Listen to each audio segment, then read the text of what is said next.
Hello, welcome to my channel. ഇന്ന് നമുക്കൊരു variety juice ആയാലോ. ഇന്ന് നമുക്ക് തേങ്ങ കൊണ്ട് നല്ല അടിപൊളിയായിട്ടുള്ള ജ്യൂസ് തയ്യാറാക്കാം. അപ്പോൾ ഞാനിവിടെ 2 വലിയ തേങ്ങയാണ് എടുത്തിട്ടുള്ളത്. ഇത് നമുക്ക് നന്നായിട്ടൊന്ന് ചിരവിയെടുക്കാം. അപ്പോൾ ഈ തേങ്ങയുടെ വെള്ളം ഞാനൊരു പരന്ന പ്ലേറ്റിലേക്കാക്കി ഇതൊന്ന് ഫ്രീസറിലേക്ക് വെക്കുന്നുണ്ട്. ഇത് ഫ്രീസറിൽ വെച്ച് നന്നായി തണുത്തിട്ടുമ്പോൾ നമുക്കിതൊന്ന് കട്ട് ചെയ്തിട്ടാൽ നല്ലൊരു ടേസ്റ്റാണ് കേട്ടോ.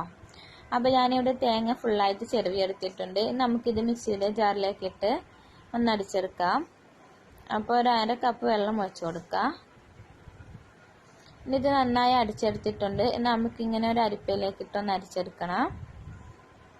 അങ്ങനെ ഒരു 2 തവണ ഞാൻ ഇതിൻ്റെ പാൽ അടിച്ചെടുക്കുന്നുണ്ട്. നമുക്ക് 1-ാം പാലും 2-ാം പാലും എടുക്കുന്നുണ്ട് കേട്ടോ.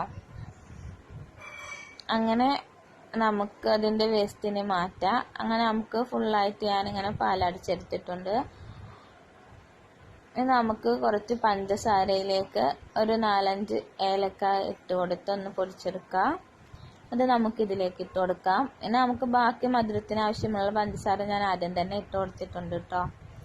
നമുക്കിത് നന്നായിട്ട് ഇളക്കി യോജിപ്പിച്ച് കൊടുക്കാം. അത്യാവശ്യം നല്ല തിക്കായിട്ട് തന്നെയാണ് കേട്ടോ. നമ്മുടെ കോക്കനട്ട് ജ്യൂസ് ഉള്ളത് നല്ല ടേസ്റ്റാണ് കേട്ടോ. ഇതുവരെ ട്രൈ ചെയ്യാത്ത എല്ലാവരും ഒന്ന് ട്രൈ ചെയ്ത് നോക്കണം. ഞാൻ കുറച്ച് ഐസ് ക്യൂബ്സ് ഇട്ട് കൊടുക്കുന്നുണ്ട്.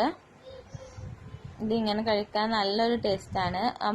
നേരത്തെ നമ്മൾ ഫ്രീസറിൽ വെച്ചിട്ടുള്ള നമ്മുടെ തേങ്ങാ വെള്ളമല്ലേ, അത് നമുക്കിതിലേക്ക് ഇട്ട് കൊടുക്കാം. നന്നായി കട്ടായിട്ടില്ല.